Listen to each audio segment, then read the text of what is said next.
NamRA Kachenu, NamRA Kachenu, NamRA Kachenu, NamRA Kachenu, NamRA Kachenu, NamRA Kachenu, NamRA Kachenu, NamRA Kachenu. We administer tax and custom laws. Hello and welcome to this edition of NamRA Kachenu, where the focus is more on tax, customs and excise matters. I'm Shipena Njambiko Hanga and I'm delighted to be your host for the next half an hour. In today's episode, NamRA participate in the Ongwe Diva annual trade fair. Next, the Rules of Origin session in Walvis Bay. All that and more coming to you in a while. Stay tuned.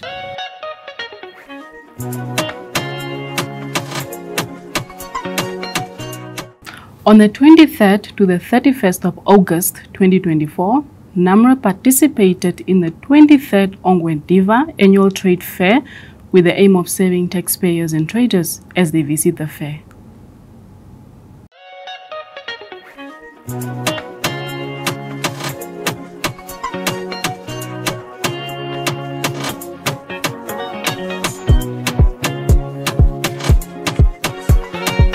This is the organization that makes sure that you guys have books, you have food in the hostel, your teachers are paid, principals and OJD, and to make sure that your class, you have enough class and enough material for your study. That is NamRA we are talking about.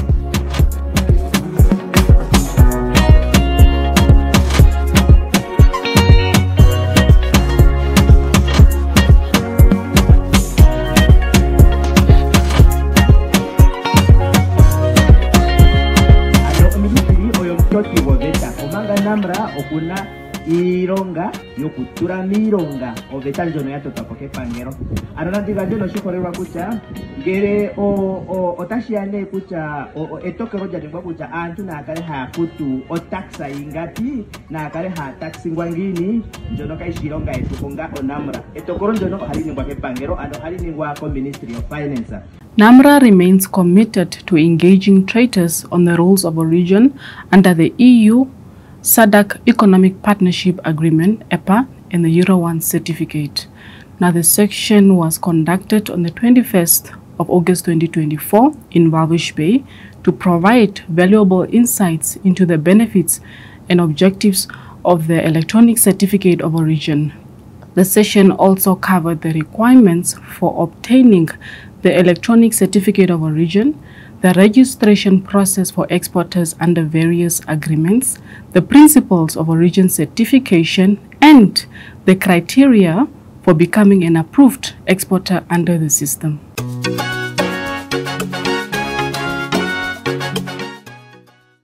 Please make note of that. We want NamRA to transform each and every presentations, what they are coming to do here today.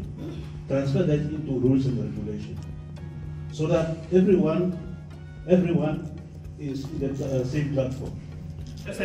I'm talking on behalf of a friend. Is that all right? Okay. The one thing we all got a problem is the way we are learning. But I need to familiarize myself when it comes to applying what are the requirements needed, what is the advantage for SME, because what I see that requirement can apply, what's applied to Coca-Cola is applying to a company that's been opened yesterday, and I don't think that would be fair enough. Maybe what we need an act from the Namibia Levy Agency that the requirement for an SME, small business, and for a bigger company should be different, and that's what we are hoping for. Thank you very much. Good afternoon. I am Ellery Ines. I'm from Pronto Global Air and Ocean Freight. We are based in Windhoek and in Walvis Bay. We had very fruitful and successful NamRA engagement session where we were engaged on the rules of origin. I am very much informed. I think it was very efficient, very good. I just want to thank my colleagues. I normally don't call them NamRA because I always say they are my colleagues on the other side of the counter, and yesterday I was inside. So thank you for a nice engagement. rules of origin, certification. These are the basics that drive the industry. These are the things that lead us into problems also. And if we have engagements like this, we inform each other of what is what.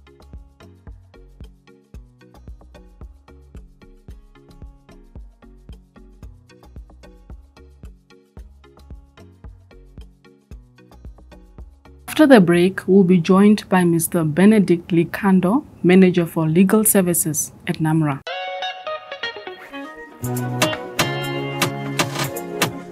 Welcome back. Joining us now is Mr. Likando, Manager for Legal Services at NamRA. Mr. Likando, it's indeed an honor to have you join us today, and a very warm welcome to NamRA Kachenu. Thank you. I'm delighted to be here. I'm looking forward to the interview. Could you please provide us with an overview of your roles and responsibilities as a manager for legal services? Yes, I provide professional legal services to the Commissioner's Office as well as to the Department of Legal Services. That service also is rendered to other ministries, offices and agencies of government, as well as to our clients as NamRA. Now, with that said, could you provide us with an insight of the scale of work that is handled by your office? Yes. Legal services is a very busy department, so the bulk of the work that we do involves providing rulings which relate to taxation, customs and excise, as well as providing assistance in terms of interpretation of international legal instruments such as the SACU agreement, the AFCFTA, as well as the SADC-EPA agreement, which is actually influencing the way we trade in Namibia. Mm-hmm. Thank you so much. Now, like all other departments, obviously, I'm sure that there are certain challenges that are being faced in your department. What are some of the biggest challenges you face in managing your section? The biggest challenges that we face is that the world is moving at a very fast pace, and there's usually changes in terms of the tariffs that we employ, as well as the rules relating to those application of those tariffs. Sometimes changes are too fast, that we need the stakeholders to also be involved in terms of keeping up to those changes.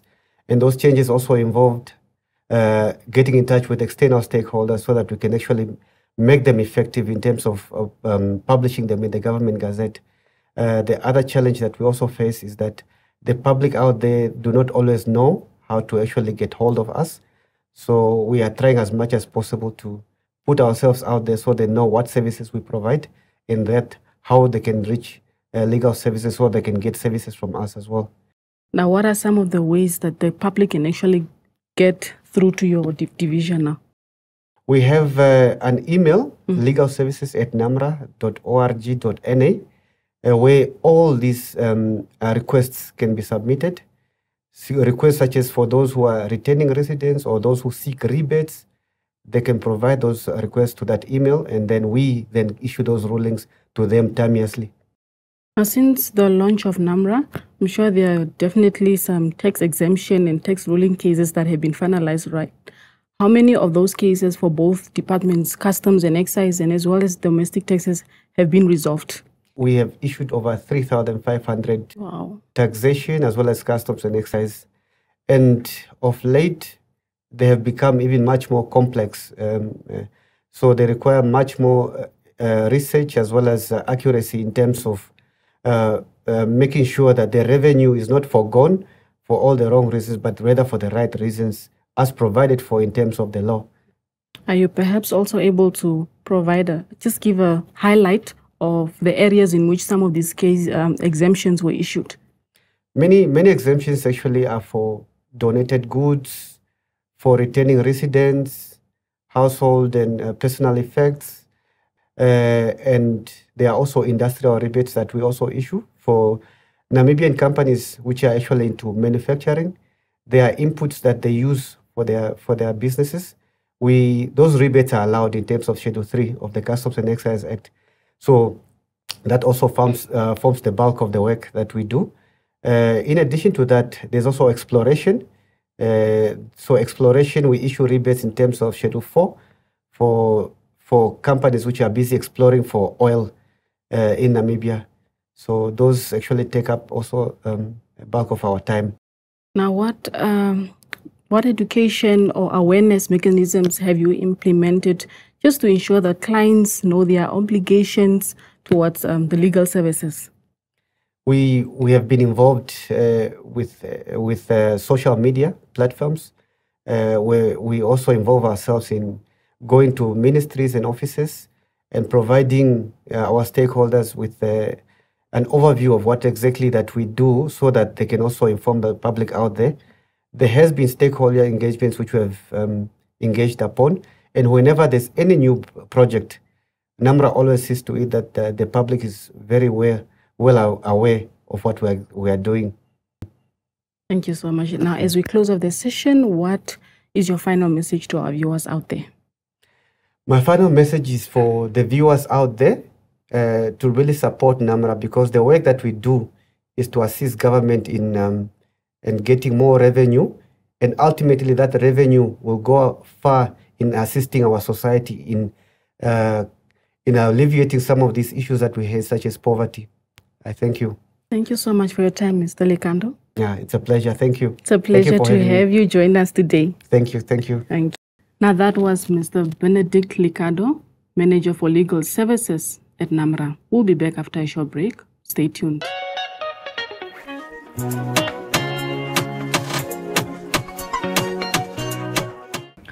Now, let's turn our attention on how to generate an employee reconciliation report from your portal in detail. Good day. My name is Christina Muteka, and I'll be taking you through on how to generate your employee reconciliation report on portal to compare with your Pay5. Step 1. Log into your portal account. Step 2. Click on Return, then select Employee Reconciliation Report. Step 3. Enter the tax year you wish to generate. Step 4. Click Generate for a summarized report, or click on Generate Details for a detailed report. Once you have generated your reconciliation report, you can now compare it with your Pay5. Should you find any discrepancy in the report, please contact your employer for rectification. Remember, this information is provided by your employer to NamRA. Congratulations, you now know how to generate your employee reconciliation report. In our next segment, we'll explore export levy on certain products exported from Namibia. My name is Paul Ndegelwa. I'm a senior customs and excise officer supervising the clearance section at the port of Walvis Bay. Today I'll be talking about the export levy.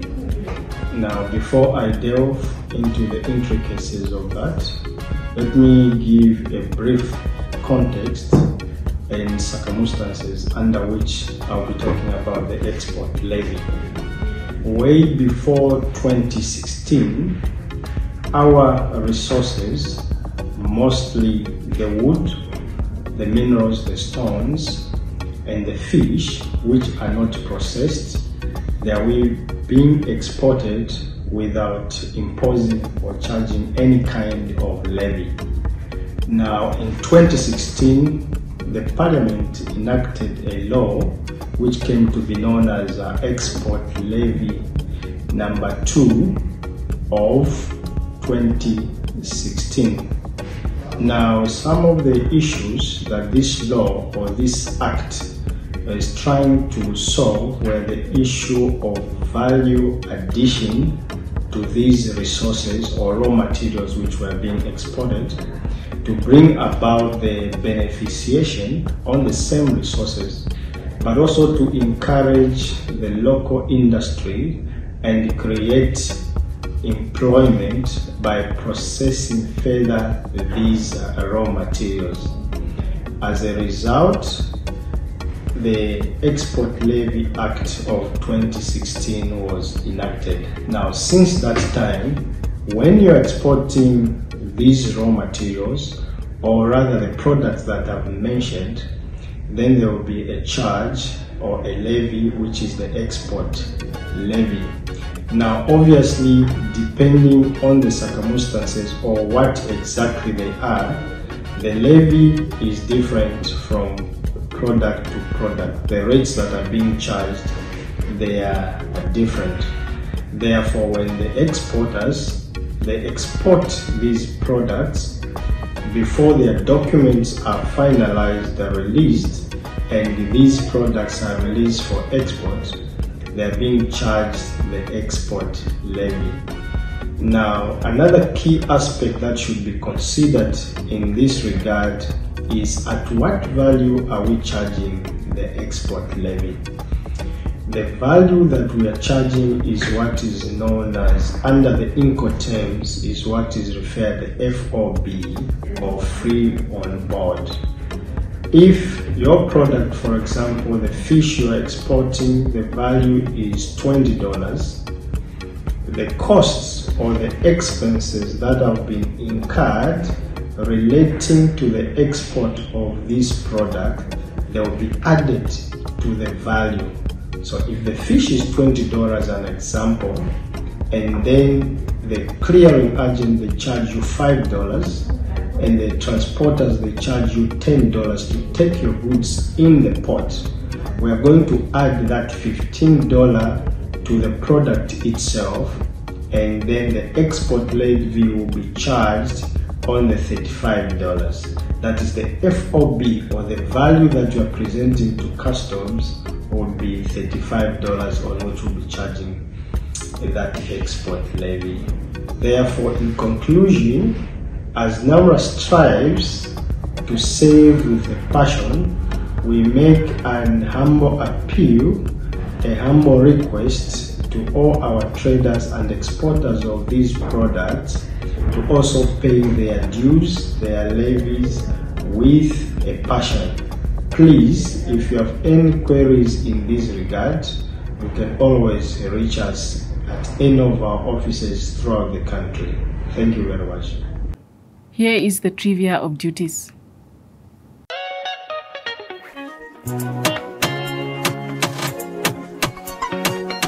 Did you know? Withholding tax is a tax deducted at source, particularly on interest, services, or dividends paid to a person resident outside of Namibia.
NamRA, serving with passion. Do you want to make a payment for tax debt? Well, here are the available options for payment. My name is Angela Kamui, Senior Revenue Treasury Officer at NamRA. I'm going to take you through the process of making payments to our NamRA offices. We have 4 modes of payments which are acceptable at our offices, which are direct deposits, cash payments, electronic fund transfers, and speed points machines. When making electronic fund transfers, we have 2 accounts available for our taxpayers, which is a receiver of revenue, account 165001, and the VAT dedicated account 165060. When making a direct deposit, our taxpayers need to fill this deposit slip at their commercial bank. You need to have your TIN with you. The TIN consists of 8 characters, and then you should also know the period that you are making the payment for. When making an electronic fund transfer, for your penalty or interest liability due to NamRA, you use the EFT referencing example as shown on the screen. It also has 19 characters, but on the text type and text period, you put 999, indicating that the payment is account payment. When making electronic fund transfers, EFT referencing example is shown on the screen, which comprises of 19 characters. The taxpayer reference number comprises of 5 parameters, which are as follows. 1. Represent the payment method, in this case, EFT payment. 06. Office of registration or your return office. The 8th character represents your tax identification number. 14 is tax type, in this case, employees tax. 2018-06 is the tax period for which the payment is meant for.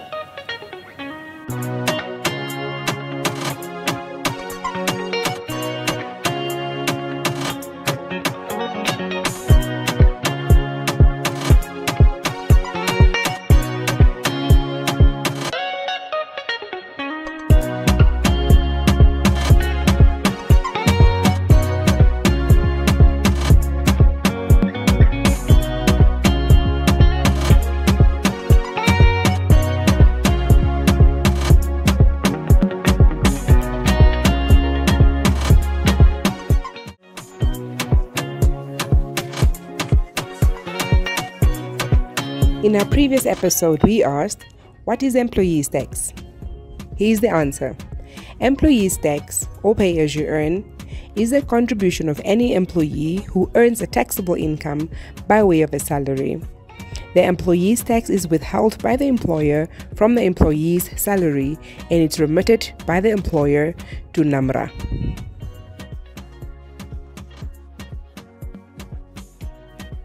Here's the question for this episode.